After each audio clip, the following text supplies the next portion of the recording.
Oh, there we go. Hey, everybody. Thanks for coming to coffee class. Today we're going to discuss Thelma and Louise. Unfortunately, Adam can't make it because he is busy, but he's driving. A lot of sighs. I'm sure there were a lot. Oh, man. Oh, yeah, I know. I'll do my best Adam impression in a little bit. But I can't wait. I didn't know you had one. I don't, but we'll see what happens. See how it goes. Just a quick, I don't know if you all saw it on social media, but we're donating all the coffee class or the Ko-Fi donations this month to Black Lives Matter. And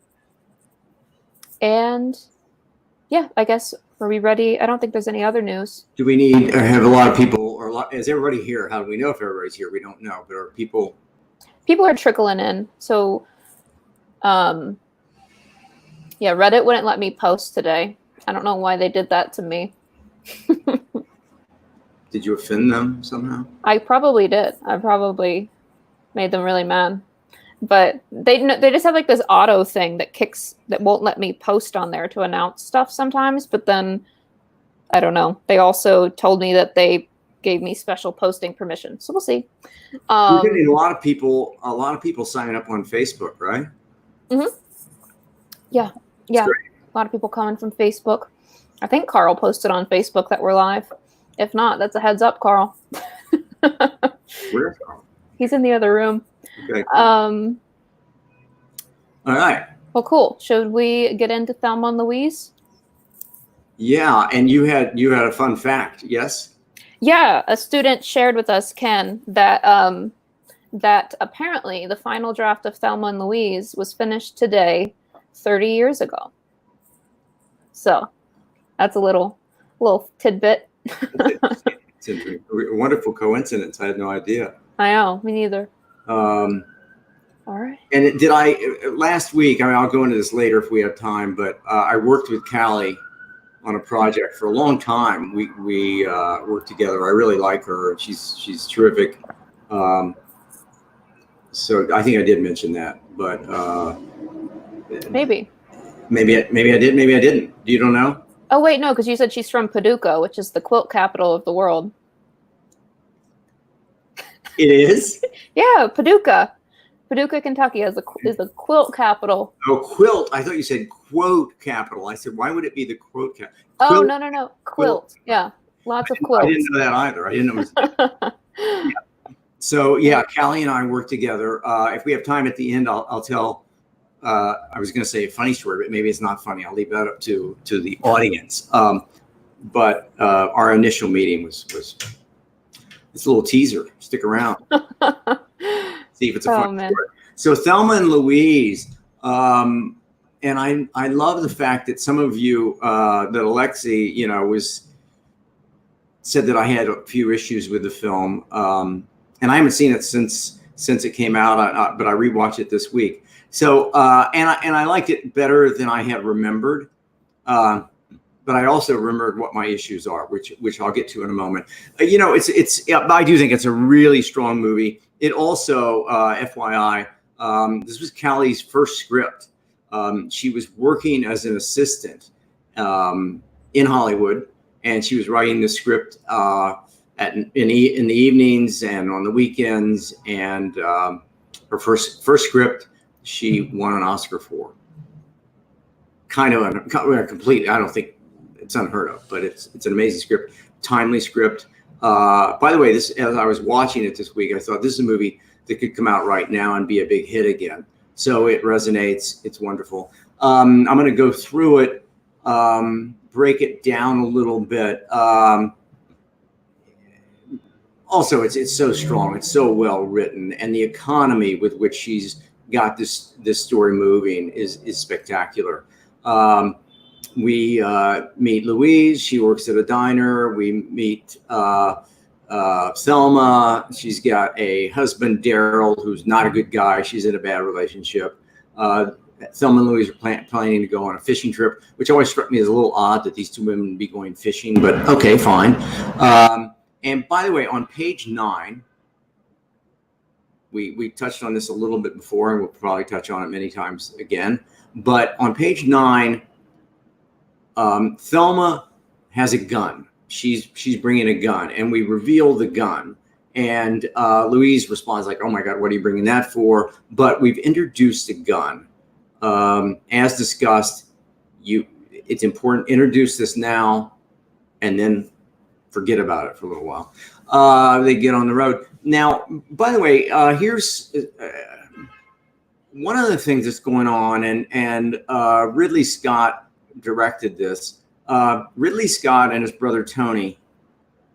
Yeah, Ridley and Tony were they're English, they're Brits.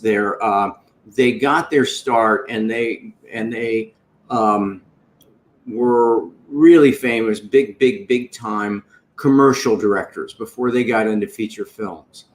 I think that's worth noting, because if you happen to pick up on this, Ridley does a lot of visual stuff that you'll see in commercials, particularly in the first act. I noticed a lot of it. He wets down the street all the time. I don't know if you noticed this, but even sometimes he uses rain, but even if it hasn't been raining, he'll wet down the street. What that does in terms of cinematography and the look of the film, it causes more reflection, and it brings up the colors in the shots. It's something that you see again done, not so much done anymore, but there were years that was a popular thing to do. Do a street wet down, water on the streets creates more reflection, enhances the colors of the film. So Ridley uses that technique in this movie throughout. Also in the first act, I don't know if you noticed, but when they're driving, when they're just trying to get out of town and get going, there are frequently enormous trucks passing them by. This is just a wonderful touch, Ridley's touch, creating conflict in a moment when there is no conflict. So anyway, there's some visual stuff that's going on that does, if you look back, it goes back to Ridley's days as a commercial director, and you'll see that throughout his career. He's a very, very, very visual director. Not all directors are. Okay, more on that later. So we've seen the gun. We get to the bar and we meet Harlan. Thelma dances with him. She's feeling heroic. She's feeling free. She has a few drinks. By page 20, which is pretty much right on target, by page 20, Harlan assaults Thelma.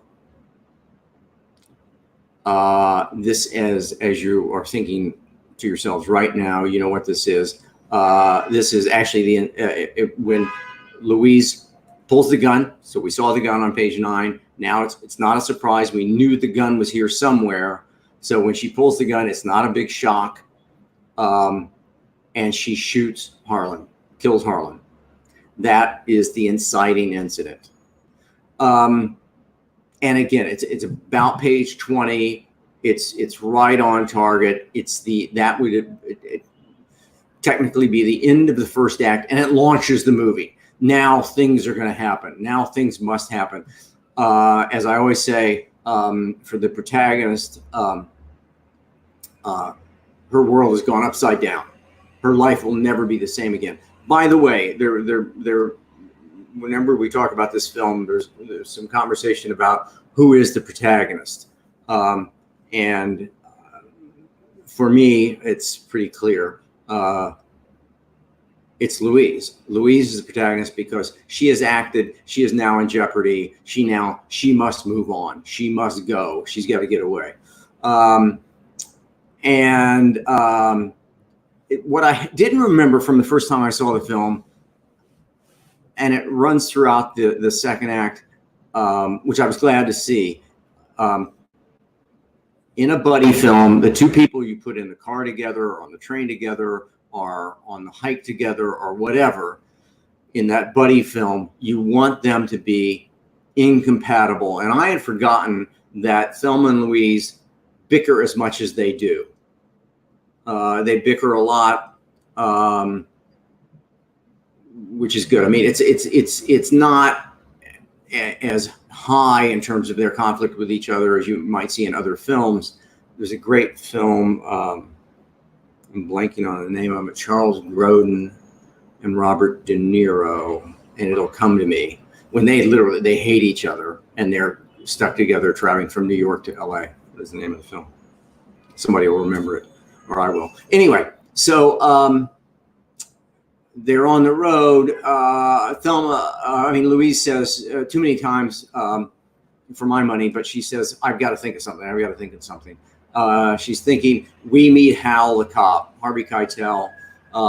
He talks to the waitress at the bar. So now we have somebody in pursuit. Hal, by the way, when you're breaking this film, I wonder how many of you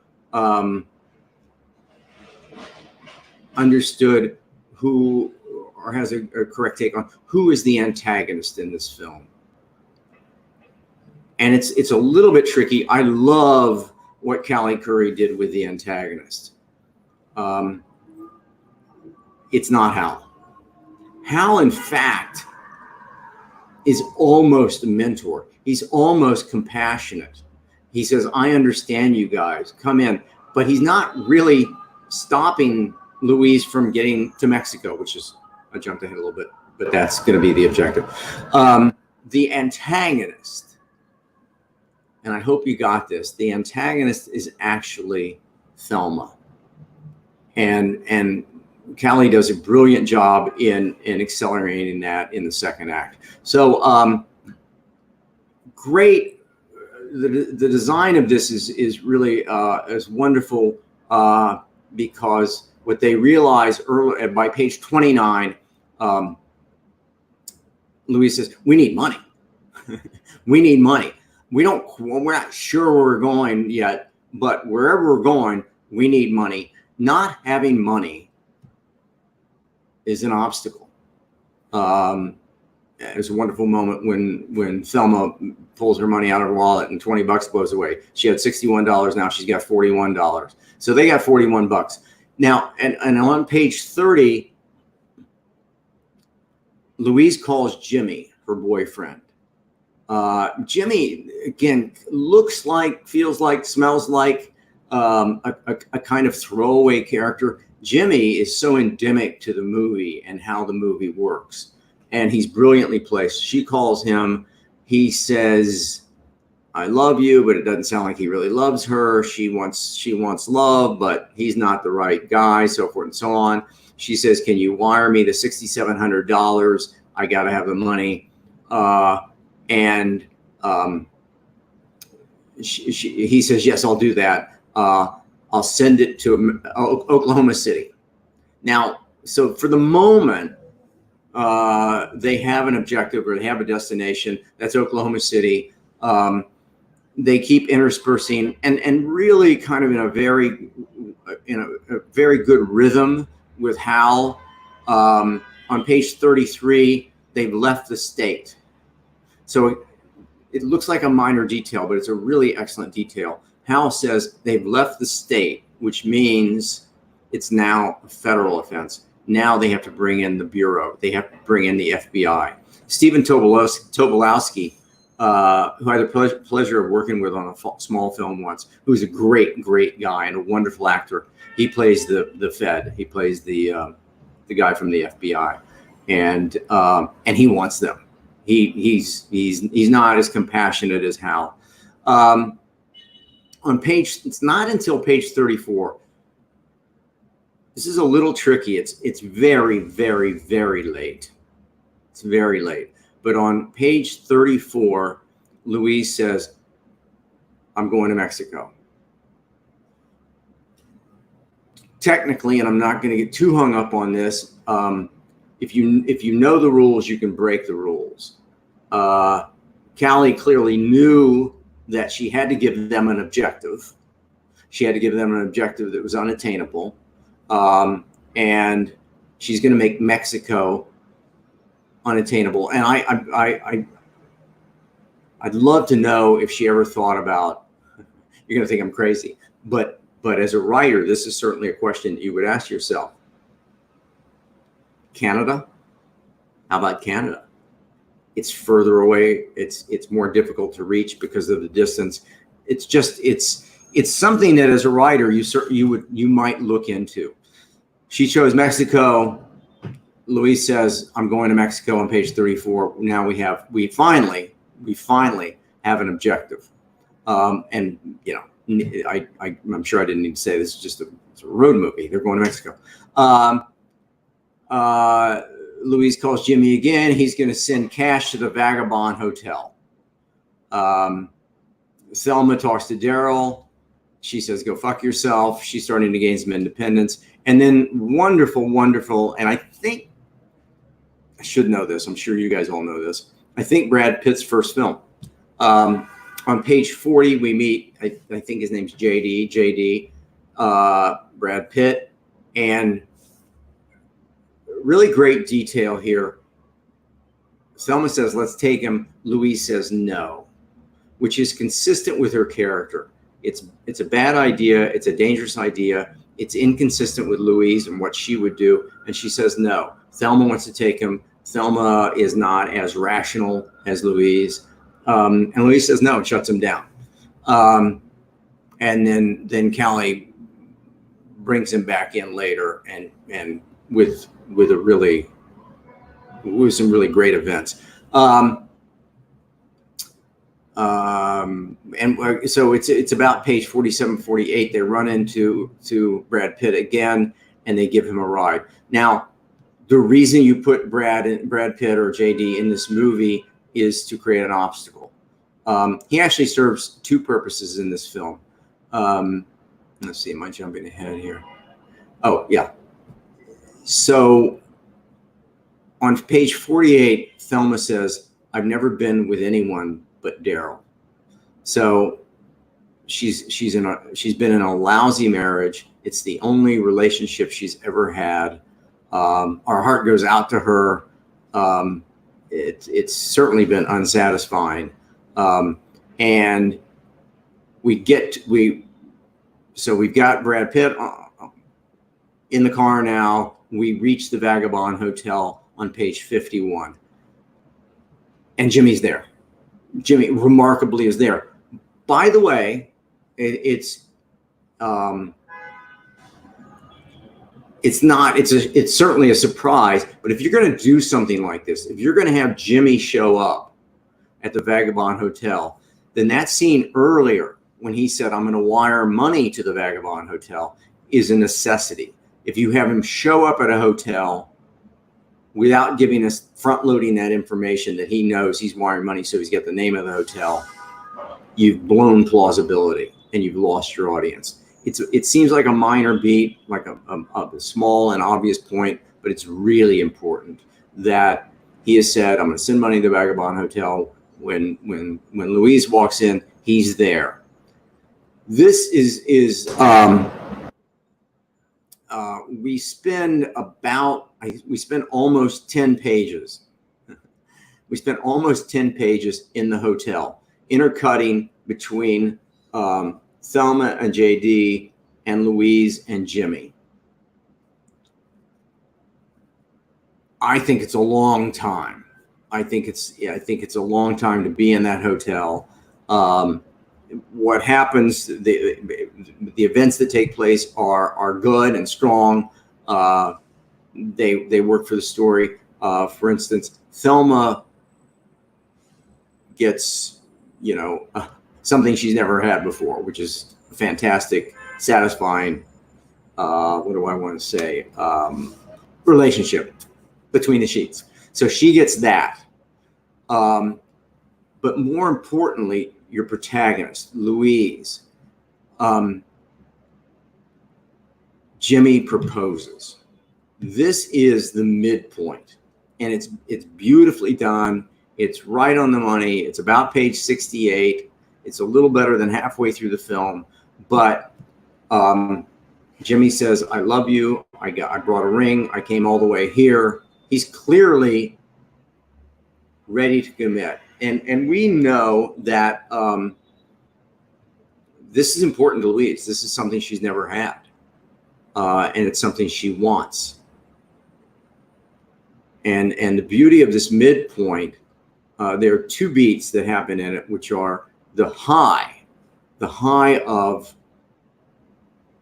this guy who's come all this way. He loves me. He's proposed to me. I actually have somebody, have a relationship. So the high of that, even though Louise says, I can't do this right now. So there's hope. He's clearly going to wait. She says, I can't explain, but I'll see you around. They have a passionate kiss. And it's a high point of the story for Louise. And Callie does a fantastic beat where Jimmy leaves, and immediately thereafter, Thelma enters the coffee shop, sits down, and says, oh my God, what a night I had, and it was fantastic. And then Louise goes, where's the money? And Thelma says, it's on the nightstand. Oh my God. They race back to the room. JD has stolen the money. He's taken the money and he's gone. So we go ultimate high point of the movie for Louise and ultimate low point. They're back to where they started. It's a great midpoint. Everything is turned upside down. You think at this moment they have no money, the money's gone. And at this moment, at this midpoint, Louise has to make a choice. She has to rededicate herself to the journey or give up. Obviously, she's not going to give up, but things have just gotten monumentally difficult. But she rededicates herself. Also, it's really fantastic use of Thelma, who keeps screwing up. Thelma was the person who went with Harlan to the parking lot.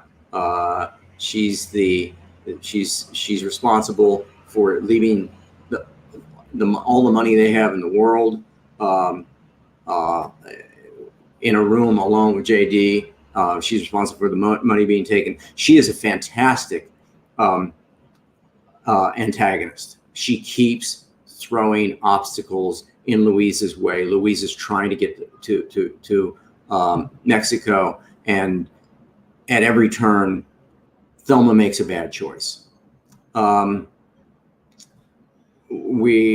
they're on the road again. They've got no money, and then it's a wonderful steal from the story that JD was telling about robbing convenience stores and liquor stores and gas stores.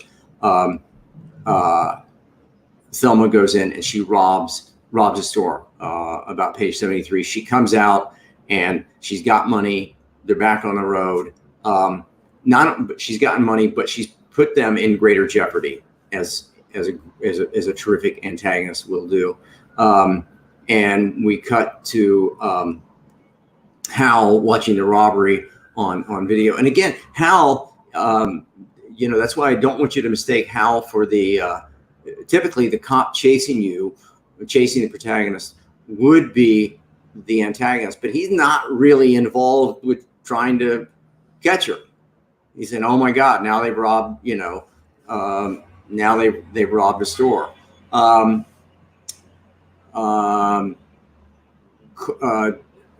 else happens? So now we're moving on. Hal watches the robbery. Jimmy arrives back home. He's met by the police. There's what I think on page 81. This is an interesting scene. Page 81 is when they've caught up to JD and they found him, and he's got $6,000+ on him, and they want to know, where did it come from? We don't spend a lot of time asking, and we might, how they caught up with this kid. But they caught up with him, and now Hal's talking to him, and it's an interesting scene because it's too long. It runs about 4 pages long, and I'm imagining, I'd love to know, maybe there's some research I could do. But I'm guessing that Ridley Scott had this new, young, charismatic actor, and even though the scene was running too long between Harvey Keitel and Brad Pitt, Scott left it, and he left it long because he knew that Brad Pitt could carry the scene. It's a tricky thing to do. Brad Pitt certainly pulls it off. He's a movie star already. The scene is too long for what it does for the story, but because Brad Pitt is a movie star, I'm sure that I would imagine that that Ridley Scott said, you know what, we're going to run this. We're going to run it long because Brad Pitt can carry the scene. And by the way, he carried the scene as he continued to do the rest of his career. You can put the camera, as Quentin Tarantino does in Once Upon a Time in Hollywood, you can put the camera on Brad Pitt, and you don't have to do much else. He carries the scene. It's why he's a movie star. Page 86. So 86. Thelma calls Daryl. It's wonderful. Daryl's too nice. She hangs up because she knows if Daryl's nice, the cops must be there. Immediately, Louise calls back and talks to Hal, and Hal knows they're going to Mexico.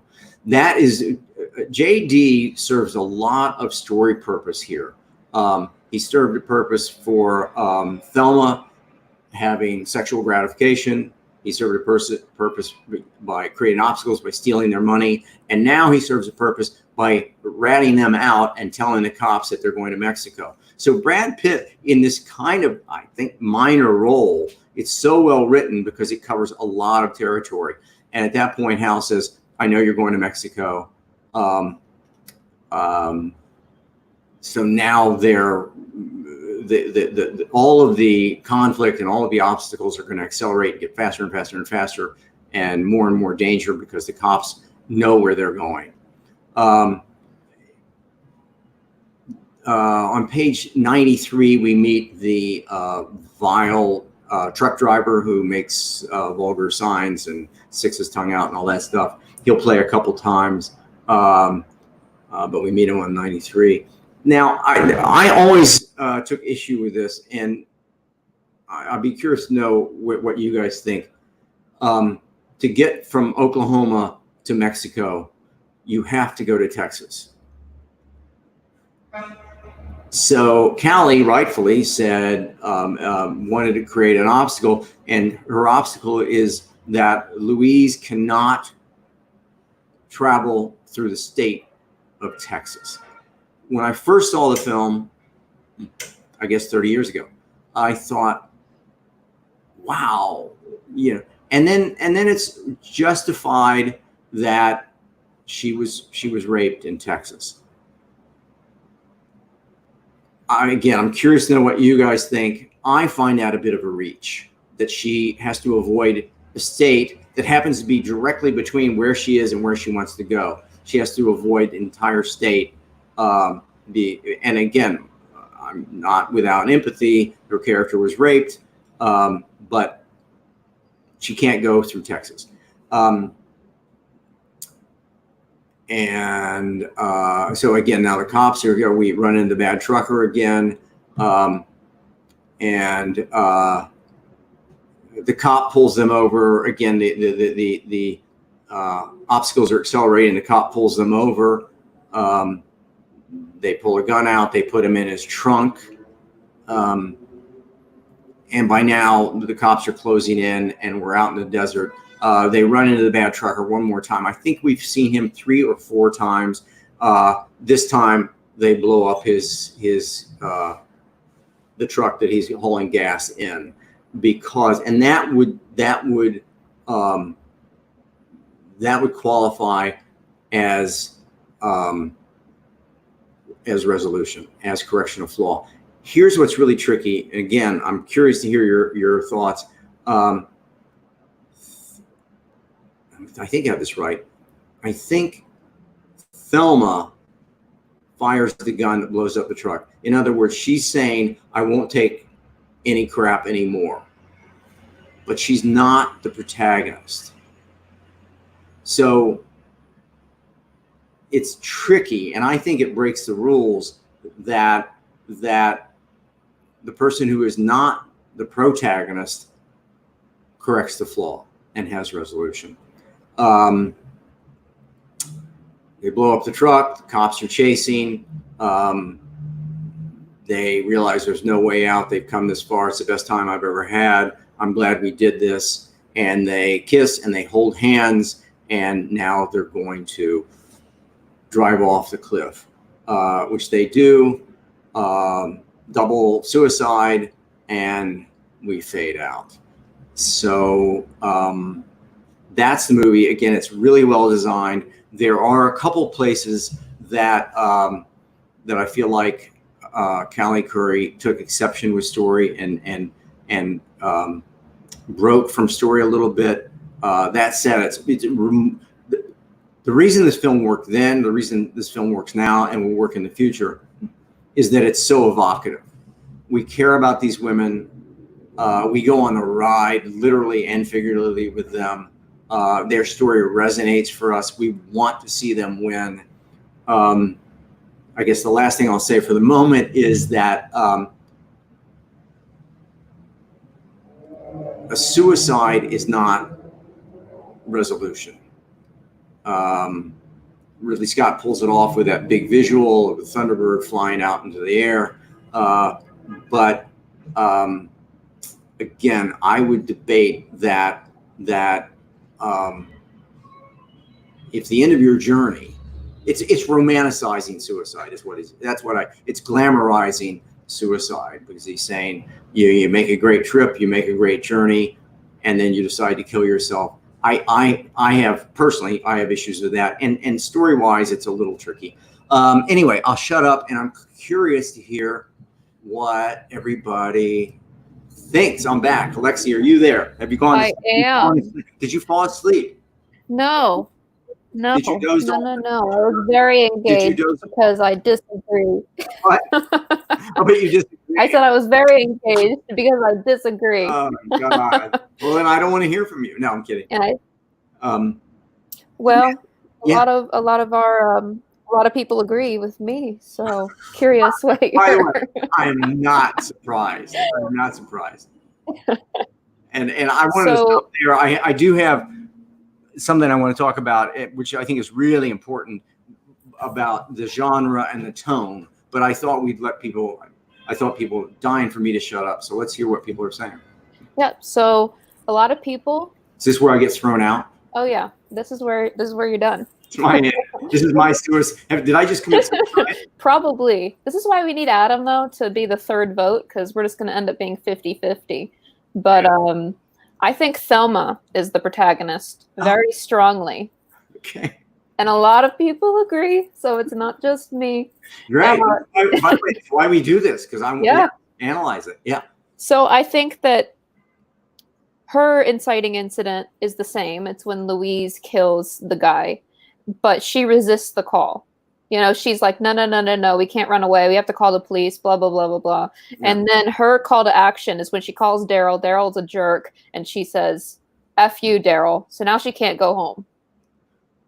So then she's stuck on the road. And then I think that Brad Pitt is her mentor, but he's like a not good mentor. He's a false mentor. Yeah. So he tells her how to rob stuff and like how to like be all bad, free and bad, and yeah. And then let's see. I think that the midpoint is when Thelma robs the store, because now they've committed a crime that wasn't just in response, that wasn't self-defense at all. It's completely propelling them, and then Thelma's really active in that. And I think, let's see. One of my other pieces of evidence that Thelma is the protagonist is, if I don't remember who shot the tanker, but I think it's Thelma. I think it is. Yeah, and that's why I have it. But by the way, that I'm now making your argument for you. Yes. I think that her flaw is that she's naive, and then when she realizes that she's the one who says to Thelma, or she's the one who says to Louise, let's just go. That's her She's resolution. so now she's not naive anymore. She knows that they're screwed. Like she started this whole thing like the police will help, and then now she's fully like, no, Please won't. We're done. And the only issue I have with that is I'm not entirely sure who the antagonist is. Yeah. Her husband acts as one, but he's not particularly active. Can I make your argument for you? Do it. She's her own antagonist. Yeah. Yeah. By the way, is if I didn't have so much ego at stake here, I would probably go along. I mean, by the way, that's why you're so good. And I think I can go now. Thank you. Thank you all. No, you make a great point. Yeah, you make a great point, because the problem I always had was the resolution, which is that, shooting the tanker, or that certainly begins to qualify that she's changed, is her point, and it's not Louise's. So, by the way, yeah. I think so. I don't disagree with any of that. Yeah. Boom.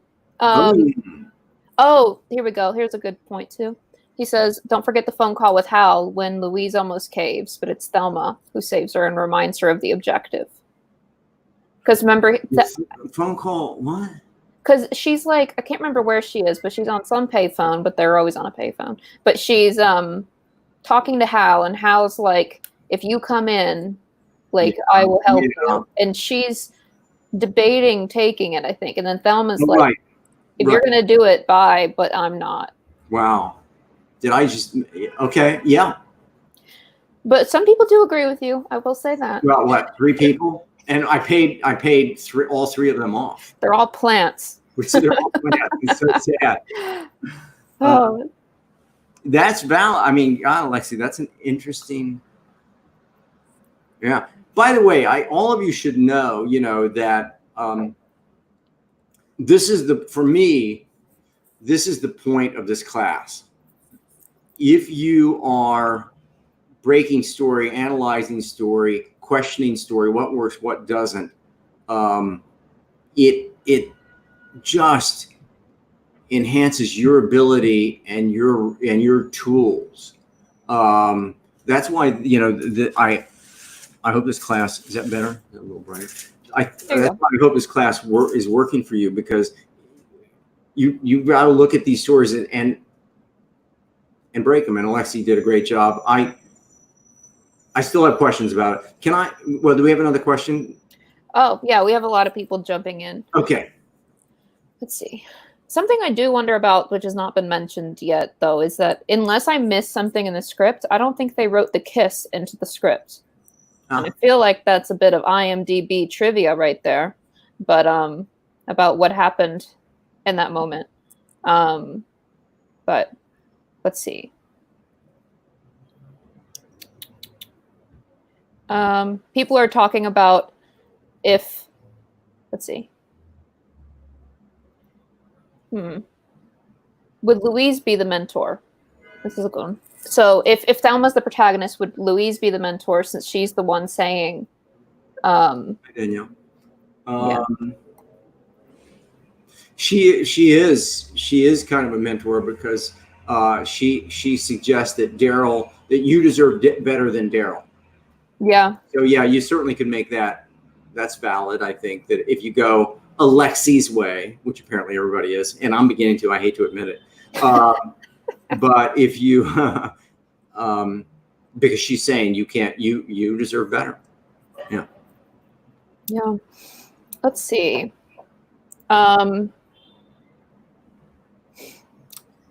This is why I need Adam. It's so hard to think and scroll through some comments. Does anybody have any questions? Should I? No. I was saying that Susan's okay. Tamara told us that, I hope I said that right, that the kiss was not scripted, and Andre said that Susan Sarandon improvised it. It seems. Huh? Cool. Which it worked. Yeah. I think. Let's see. Oh, interesting. Here's an interesting take. Louise goes on an external journey to get to Mexico, and Thelma gets in her way. Thelma goes on an internal journey to be in charge of herself, and patriarchy gets in the way. Louise goes on an external journey. Okay. Yeah. So that's a great point. That's a really good point. It's also something you want to be a little bit cautious of.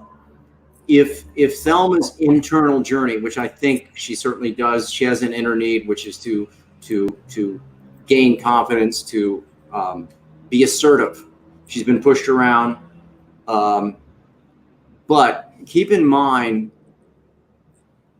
an internal need is really difficult to realize in a script. I talk a lot about giving your protagonist a tangible objective. Mexico, tangible objective. So I mean, it works because they both have to get to Mexico. But just be careful. I think that's a great note. But be careful that you don't. Be careful if you decide to give your protagonist an internal objective, because it's really hard to create in this medium that's audio visual, that it's got a visual component and it's so strong. So good point. Let's see. You don't have to say good point just to placate me. You don't have to say that. Just terrible point. I'm moving on now. No, I agree. Mike says, someone might have already asked, but is the patriarchy the antagonist? I mean, and then earlier, someone else pointed out, I wish I could remember who, that they're the only women, really, who have, like, important roles in the movie, at least. I think that there's, like, waitresses and stuff, but in general, well, even no, because her boss at the restaurant is a man, I think. Yeah. They're all men, and then them two against the world, dealing with all these crappy men and like systems that won't believe them. Right. Yeah, so, could be. That brings me to a point I wanted to bring up. Can I let me jump in here with this, because I think it's fairly important. Could we make you solo? What? You wanna? Boom. Well, I know I was just going to go to my notes here. Oh, okay. So this is something that I think is really important, and I kind of made notes to myself because I really want to want everybody to kind of think about this. So my biggest issue with the film is that, for me, Thelma and Louise are somewhat caricatures and not characters. They're certainly stronger characters than everybody else in the film, but all of the secondary characters feel to me like they're one-dimensional. Scott, I don't feel like, even with the casting, that he adds any nuance to all of the secondary characters. They're either really bad or really good. They're either very wise or buffoons. Even the cop that stops them in the desert for going 110 miles an hour looks like a movie star. So they're either Brad Pitt, Gina Davis, movie star looking, or they're ugly and missing teeth. And there's nothing wrong with, God knows, with cartoonish films. I'm going a little adrift here, but animated films, I love animated films. But for me, the problem with the tone of the film being that kind of, again, for lack of a better word, over the top cartoonish, is that the subject matter of the film has enormous weight and substance, and it's not a romp. And I think that the story deserves to be taken very seriously, and Scott, by making these characters again kind of one-dimensional, He's made the tone of the film, I believe, inconsistent with the theme. The theme is and this is I'm going to the other end of the spectrum. But if you think about Winter's Bone, it's a great film. Love that movie. Oh, it's a great film, and the guts of it, the characters are all they're all nuanced, and they all have shadings. And that's, by the way, what you want with when you're writing a script, to have characters that are complex and have depth.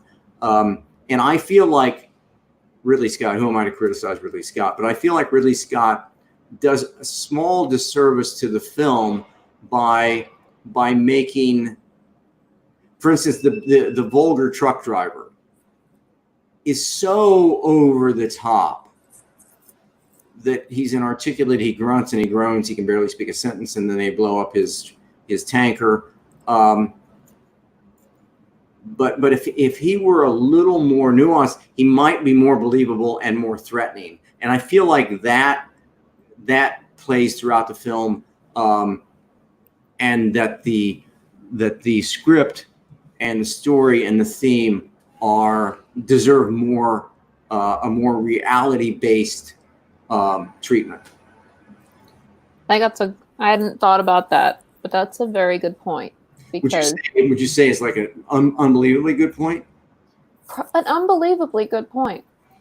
No, yeah. I just, it's really important when you start to write a script. There's nothing wrong with, God knows, I mean, I love screwball comedies. I mean, at some point we're going to watch Bringing Up Baby. Bringing Up Baby is a brilliant screwball comedy. Screwball comedy, this is certainly not a screwball comedy, but that genre says it's entertainment. Don't take any of this seriously. Just sit back, relax, and have a blast. This is a film with really, that has weight. This is a story that has weight. What I think I missed something. You're assigning blame to Scott, not to. Yeah, here's why. So that's a really good question. You're assigning blame to Scott, not Callie Khouri, regarding the character's depth. Ridley Scott's a great director, no question, but he falls back. It's one of the fun things about studying film is you begin to understand what some directors do really well and what they don't do so well, what their go-to or safe choices are. Scott always goes visual. When in doubt. There's even a shot in this film. Now I'm really nitpicking. There's even a shot in this film where he lights the undercarriage of the Thunderbird of the car. It's a commercial shot. There are lights, and you wouldn't, only if you're paying an ass like I am would you pick up on this. But he always. Now think about this. Here's a big leap. Was that Michael who was asking? No, who was it? Anyway, think about this. Abdullah. Huh? Abdullah. Think about this. What would this film look like in Paul Thomas Anderson's hands? It would have more weight, I think. Yeah. Here's an interesting point. Did he go away? Yeah. Theo says the film can fall into the concept where a strong woman must be strong traditionally, and the example is like that the women have to shoot. The women have to blow stuff up. The women have to rob things. They have to that there's not a lot of nuance there. No. Yeah, I mean, yeah, go ahead. Something. Oh, John, is your mic plugged in all the way? Yeah, I think so. What, you can't hear me? Sometimes it just goes like, wow. How's it go? Wow. How's it now? If you tap it, does it? Weird. All right. Maybe it's working. Maybe we're picking up too far away. Maybe we're picking up some other signals. It sounds weird, whatever it is. Okay. Is it okay now? Yeah. Okay. A point that that was made is that apparently Callie went through a really similar experience with a truck driver on the road, and that's where that came from. And I think that reminds me a lot of how it matters less that it happened and matters more that you don't break the suspension of disbelief. Like, it's as in, like, if you're writing a story about something that happened to you in real life, which, like, for example, in my high school, we had kids scale up the bathroom stalls and then push the ceiling tile up and then hide in the ceiling and smoke up there. And they would skip in the ceilings, and you could literally hear them crawling through the ceilings. And at one point I saw like a cop running through the hall with a radio following somebody in the ceiling. And it was just like this whole absurd thing. And if I tried to put it in a script once, and everyone thought it was way, way, way too much. And so I think that while the concept of the truck driver was believable, I feel like his sort of silliness, even if that was real, made it feel cartoony, if that makes any sense. I feel like I lost you. No, you didn't lose me. And I'm also thinking about, I think a lot of it has to do, again, if you go back and look at Scott's films, his casting. Yeah. His casting. I mean, Brad Pitt was such an obvious choice for Ridley Scott to break him in a film. Did you know that like every famous man almost like went up for that role? Really? Like every fancy pants male director or male actor went up for that role. Yeah. I'm not surprised. And Pitt got it. And by the way, Ridley Scott, it makes perfect sense that Ridley Scott would go, that's the guy, and turned out to be the guy. So, by the way, using things from real life, it's unfortunate to hear that the guy's running through the ceiling or the raft or whatever. But you can, yes, use things from real life. Alexie had a bad experience with it, but a lot of times they have a certain weight to them because they really happen. I mean, I've actually stolen lines of dialogue from people for characters because they were things that were said that really resonated for me.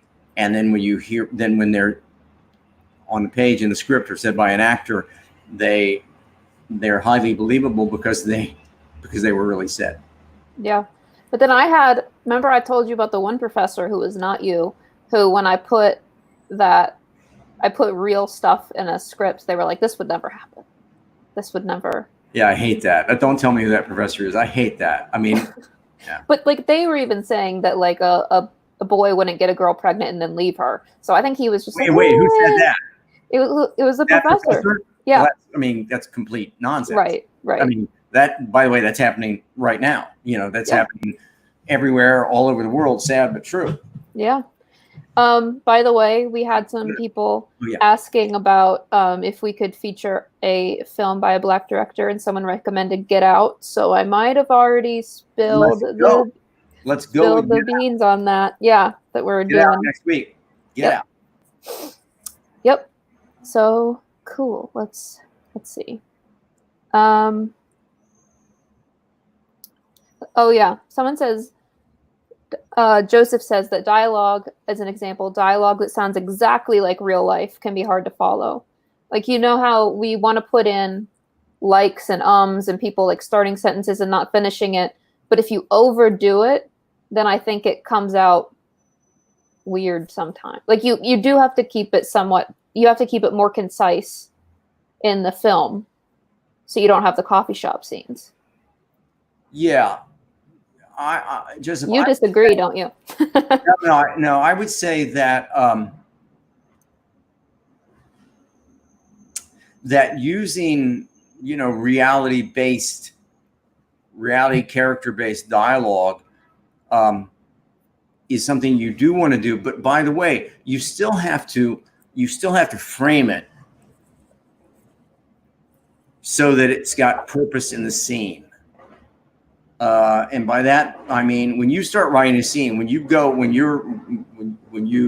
sit down and you start writing a scene, what is the purpose that happens in that scene? Well,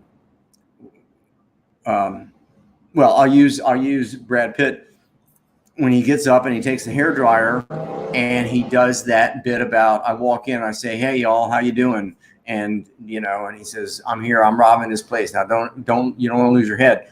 All of that, the purpose of the scene is for him to give her dialogue, quotable dialogue for later in the movie. Yeah. So the writer, Callie, says, okay, I'm going to lay it out right here, make it very reality-based for Pitt's character so that she can memorize it, so to speak, and use it later. So the purpose of that scene is not for Brad Pitt to tell how he robbed a convenience store. The purpose of it is to give Thelma dialogue to use later. So there's a purpose for the scene. And as long as you're mindful of why is this scene in the movie, then reality-based dialogue just enriches the scene. But know why that scene's in the movie. It can't just be people talking authentically about nothing with no purpose. Every scene has a purpose, driving the movie forward. Right.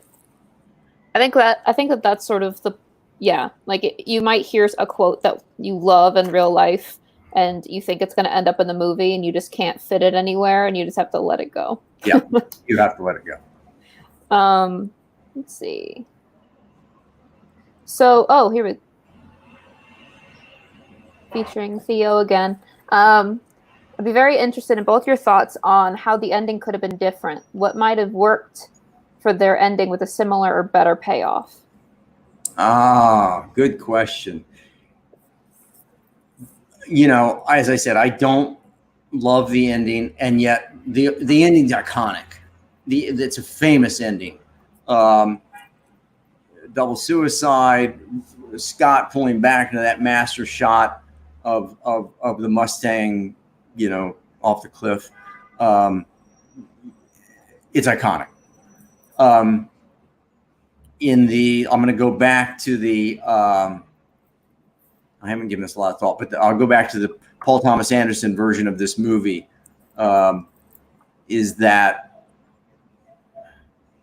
it's not as satisfying.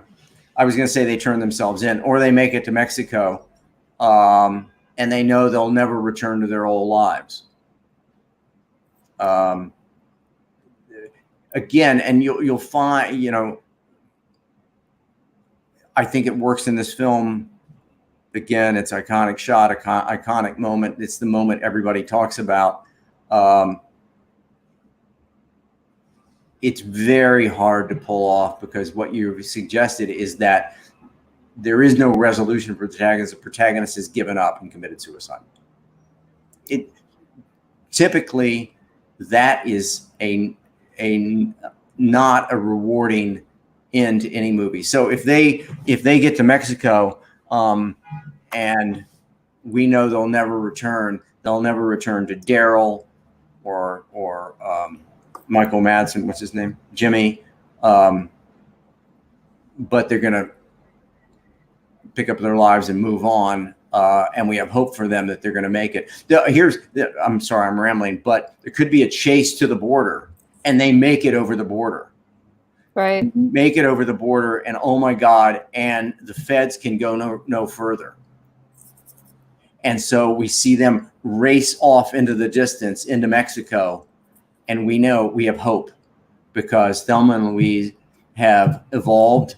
They know how to stand on their own 2 feet, and they'll make lives for themselves in Mexico. Mm-hmm. That might, I don't know. What do you think? Theo. What does Theo think? Is she gone? I don't know, but I feel like that would be, off the top of my head, that would be a more traditional. Yeah, I think so. I think that I like the ending now. At first I was sort of like, it is a tragedy and a lot, so that part of it is not satisfying in the way that they usually, in the way I usually like movies to go. But it'd be hard to buy anything else at that point with how much stuff they've done. You know, it's crossing the border would be good. I just wonder if, I don't know. I also think that probably the fact that people were upset about the ending is part of what made it stand out Yeah. for so long. It was such a non-traditional. I mean, it was the talk. Mm-hmm. Yeah. Let's and see. I can't think of any other movie that ends with a suicide. I'm sure there's one out there, but I can't think of one. Yeah, I can't. I also can't think of like a one that does it in a way that's so iconic. Like, that was the moment. Let's see. Ken asked a question up here, which I thought was interesting too about the script. The importance of the score. In the script that I was looking at, Callie included song lyrics at the end, and it was BB King lyrics. You can't keep it moving if you don't look down. Let's see. I guess why did Callie put in the score? Like, why did she put in lyrics? And that seems non-traditional. It is. It's not usually done. But I mean, it's in keeping, with the tone and the theme of the movie, the BB King, the blues. It's certainly a blue ending. So I think she did it. You want to be careful if you put songs and lyrics and a soundtrack ideas into a script. It's a little bit. I mean, she did it in a very minimal way there, but if you do that throughout, it's a little bit like telling a director where to put the camera. You're telling them what music to use, and directors don't like that. They'll they'll work with a music coordinator, and they'll choose their own songs. Also, what you can get into is if you've set up a situation, if you design a situation that the song has to be in the movie, then it can be a big stumbling block because sometimes music's just too expensive. If you go back, I mean, Scorsese has a unique relationship with the Stones, and he uses Rolling Stones songs a lot, and it's really expensive. But he's Martin Scorsese. So if your movie is hinges on Can't Get No Satisfaction, and it has to be, then the studio's go, wow, this is suddenly an expensive move. It just adds to it's a problem for the director, and it can be, depending on the music, it can be a budget problem. But it's a big problem for the director. Let's see. This is an interesting point. That no other ending is possible. These women who punish men for their bad behaviors can't win. And in the patriarchal world, death's their only freedom. It's not giving up. It's not suicide. I think that's a good point. Yeah, I think it's a good point too. It's not giving up. They have no choice. Death is freedom. Okay. Yeah, I mean, because I mean, Thelma or Louise said it over and over. Like, you don't get it. Like, they won't believe us. There is no good outcome here. And there is a moment somewhere in the film where it's life and death. It's life or death. And so Let's see. I'm glad this is good. This is really. I know. I like it. Yeah. Or having good points. Oh, do you want to share your Callie story? Oh yeah. Let's do it. Is it that time? Okay, yeah. So it's So I'd written the script, and Disney bought it, and the producer was Dan Halstead, and he said, "I'm gonna give the script to Callie," and Callie was really hot at the time, and to be the director. And I said, "Okay, fine." And of course, I knew who she was, and she's a big famous writer, and had won an Oscar and all that stuff. And the executive at Disney called me and said, "Okay, so Callie wants for all of us to meet." It's a very Hollywood story. Wants all of us to meet at the Hermitage Hotel in LA it's in Beverly Hills. This fancy, ridiculously fancy hotel. And so I said, the executive at Disney called me and said 4:00 on Wednesday or something. And I said, why am I going? And he said, well, you wrote the script. And I said, yeah, but Callie wants to direct the movie, right? And he goes, yeah. And I said, so that's a good thing, right? He goes, yeah, that's a great thing. And I said, so she's going to do the rewrite. She's Callie Khouri. So why am I going to, and they called it tea. Why am I going to have tea at the Hermitage Hotel just to get fired? You can just fire me over the phone. I don't, need this. I can get tea on my own. So Brad Epstein, the studio executive said, John, don't be a jerk. Just come to the Hermitage Hotel at 4:00 on Wednesday, whatever it was. So I said, okay, I'll go. But, and then I called the producer, Danny, and I said, Danny, I don't know why I'm doing this. You both know. And by the way, Danny and Brad both are like, without saying so, we're like, yeah, John, you're going to get fired, but she wants you there. So you got to be there. So we get to the Hermitage Hotel. We go in. Hi, Callie. Nice to meet you. John, nice to meet you. Great script. Really love it. Great. Lovely. We sit down. We order tea and these little sandwiches. It's all fantastic. And I'm waiting for her to go, well, John, listen, and I can realize now she's very polite. So I realize that what she's going to say is, John, great draft. Thank you for gotten us here and everything this far. I'll take it from here. But I just wanted to tell you how much I appreciate what you've put down on the page. And then I figure that's the way that's going to go. But I'm waiting, and she's saying, what about this? And I really love that scene. And maybe this scene we could rework a little bit. And why did you do this? And that makes sense. And all this stuff, right? But she's never saying, by the way, get up and go home. So finally, I can't believe I was this brazen, but finally I go, Callie, look, all your notes, I mean, they're valid. They're good. I get it. Yeah, I get it. It's cool. I said, but you're going to rewrite the script, right? And she goes, oh no, I'm not going to rewrite the script. You're doing the rewrite. I said, I'm doing the rewrite? She goes, yeah, you're doing the rewrite. And I said, okay. And by the way, Brad and Dan are both sitting there, not backing me up at all. Not going, John did such a good job, we should leave him on the movie. They're not backing me up at all. But Callie goes, I said, wow, okay. Well, okay. I didn't, and I thought maybe you'd take it from here. And she says, no, I hate writing. I went, what? She says, it's so difficult. It's so, no, I don't want to write. You write.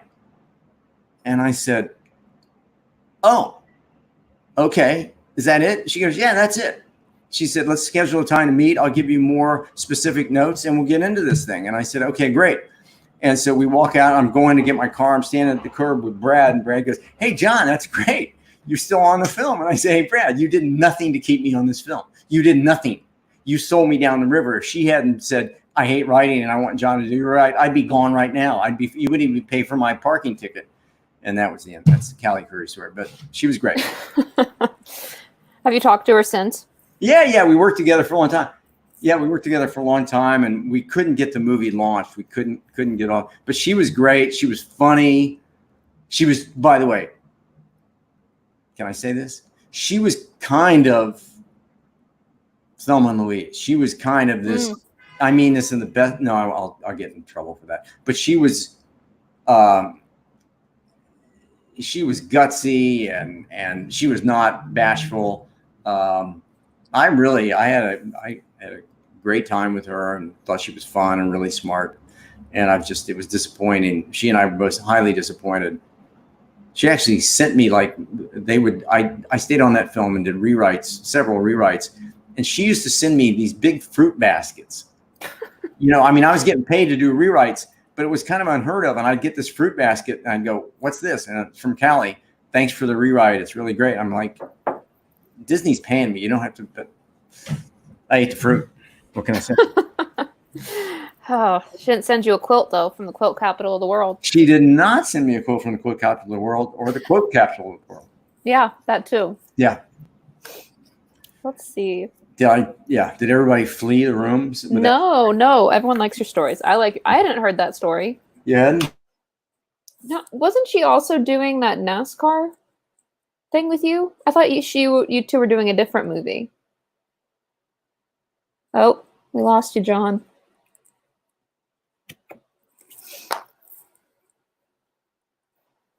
Well,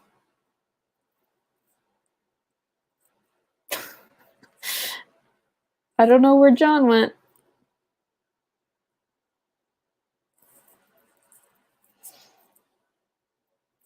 I wonder if it's only me who can't see him, but I guess I'll find out in a minute. Guess it's guess this is me. So, okay. Yeah. Tell us about. Do you all have any questions? Besides, well, yeah, just to reiterate, Get Out's going to be the film next week. And so we will be sending out the script and stuff like that. What did I think of the stop and start again before the Grand Canyon? Driving and see the distance they stop. Huh. Sorry. I'm reading this question. We'll see if John ever comes back. Dream Yogi. What do you think of the stop and start again before the Grand Canyon? In the second draft that I read, I think they're driving and see the drop in the distance and keep going. They don't stop. I think that the stop is... I think that the stop gives them a chance to really be sure. Otherwise, I think it would have been way too abrupt in my mind. Like, I don't think that the audience would have had time to process it, and we wouldn't have time for Thelma to say, for Thelma to be the one who suggests that they just keep driving. Yeah, let's see. What other films do I recommend? I have some recommendations in the script vault that we have, but I love Short Term 12, and I love a lot of movies. I tend to end up liking like indie movies, but then writing big, expensive things. So there's a bit of a disconnect there. Let's see.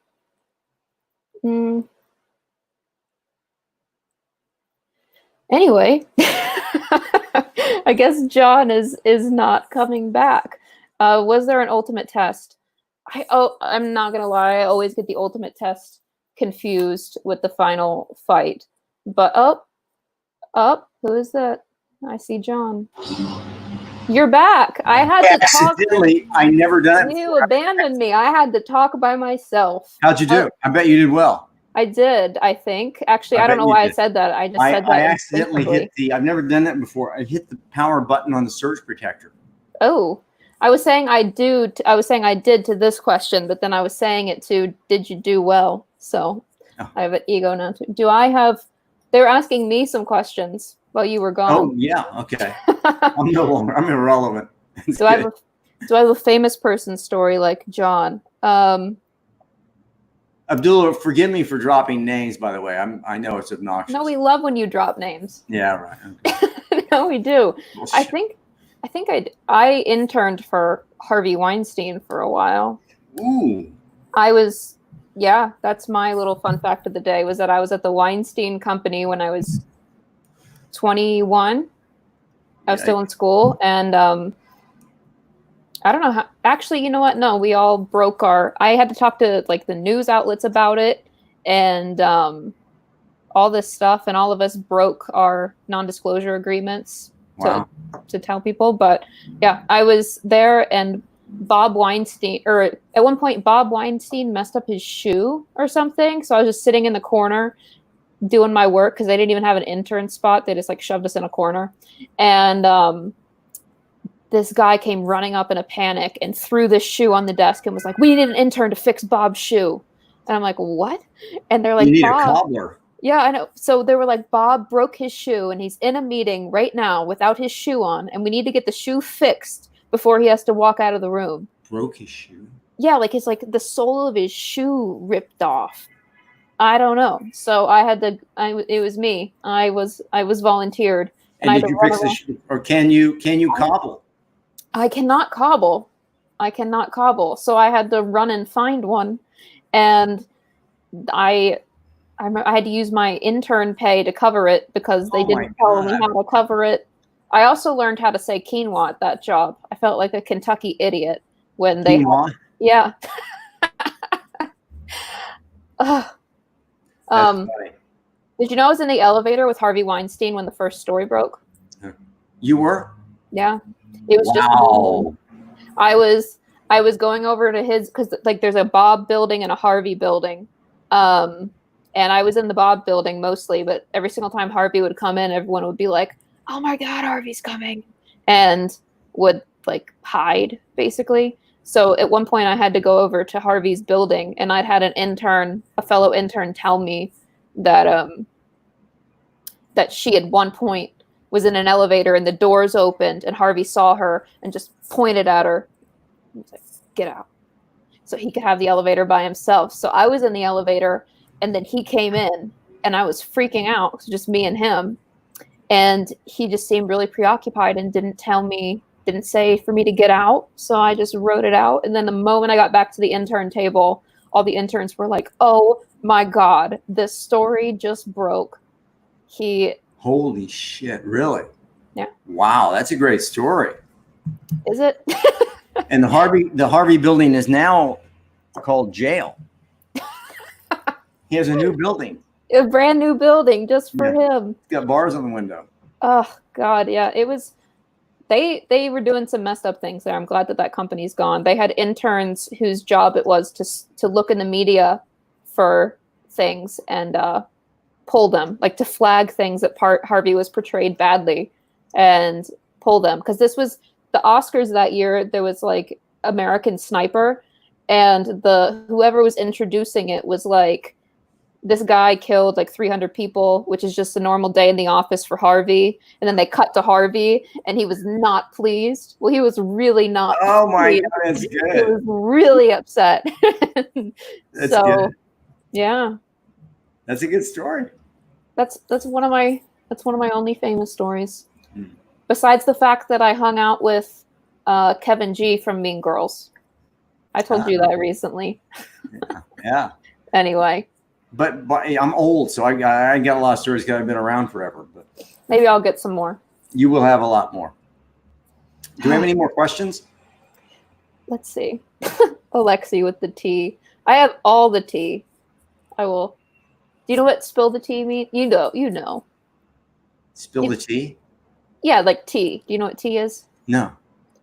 Like gossip. Like if you spill the tea, you're like. Oh, I didn't know that. I've learned. Yeah. I learned who the protagonist is in Thelma Louise, and I learned what spill the tea means. I learned 2 things today. There you go. Yeah, I think that about covers it. I feel like I derailed it with my Weinstein story. No, it's a good story. It's a good story. Are people still here? I guess we're done. Maybe they're done. Danielle. Someone said Danielle had a good question. Oh, here we go. Danielle always has good questions. There we go. There's Danielle. Hi. Can you talk about the responsibility writers have to write something entertaining and resolved, like a suicide, versus endings that deliver a message that encourages a better moral message? Okay. So, like, do we have a responsibility as writers to not make suicide a solid option for, like Good question. So, and I know I sound like I'm contradicting myself, but just bear with me. I think the film works. I think the ending works. I don't think no one would ever, even me, suggest a new ending. It's, as I said, an iconic ending. Okay, that said, one could take issue with the fact that that suicide has been glamorized in this film, and it's not glamorous. Sometimes you'll see films where drug addiction is glamorized. It's made to look cool. It's probably not cool. So I don't know. I don't know. I don't believe that every story has to have a moral message. And I like anti-heroes. We're going to talk about anti-heroes who do not take kind of the high ground or the moral ground or make the moral choice at the end of the film. Anti-heroes are fantastic. Your biggest job is to tell a story, to do a great job telling that story. And I think the front end of your question is, what was it? But your job is to say, okay, here's the story, and telling it in a way that makes the reader, responsibility of writers have to write something entertaining. Okay, so that's a question, and that is by the way, that is your primary responsibility. What you put on the page should demand the reader's attention. The reader is your first audience. So the reader, the studio executive, the director, the manager, the agent, that's your first audience. And what you're putting on the page should make them want to read the next page. By the way, that's a big deal. So you have to be cognizant of that as a writer. And our job is not to preach or be moralist. I think it's to tell a great story. Sometimes there's stories that are noir. Noir films have negative endings or anti-heroes typically. But your responsibility, and that's, by the way, the whole reason that we're doing this class, is to understand how to tell an engaging story. And to have those tools at your disposal. Callie certainly has, as a writer, has those tools at her disposal. She knows how to tell it. We will follow Thelma and Louise. We want to know what's happening with these women. We're committed to following them every step of the way. And the script sells that. The script makes you turn the next page. Will they get out? What will happen to them? That's what we want to know. So that's your first responsibility. I think, yeah, and sort of building on that, like there have been a handful of especially like Netflix series that people take issue with, because I think not like when it's one scene that maybe says something wrong, but when the theme of the entire thing is problematic. I think we have a responsibility to be careful about that. Like, there was that Netflix series that people were saying was like entirely, or it was a movie or something entirely about an eating disorder, and the way that they portrayed it was really not ideal. There was the 13th or the 13 Reasons Why, where the entire thing was about her suicide, and people were saying that it was being glorified. So I think for me, it matters more like what the theme of the movie is and what your take is on it than individual scenes. And so I don't necessarily find the suicide at the end of Thelma and Louise overly problematic, because I think the theme was about like feminism and freedom, and it wasn't like a movie about them building up necessarily to suicide, if that makes sense. It does, yeah. 13 Reasons Why, that's what it was called. I don't know what I said. Oh, well. I was watching the 13th, that doc, the other day. It's really good. The 13th? Yeah, it's about the 13th Amendment. Oh, yeah. Was it good? Okay. It's very, very good. That's why I was just 13 threw me off. In your head. Yeah. I think that's it.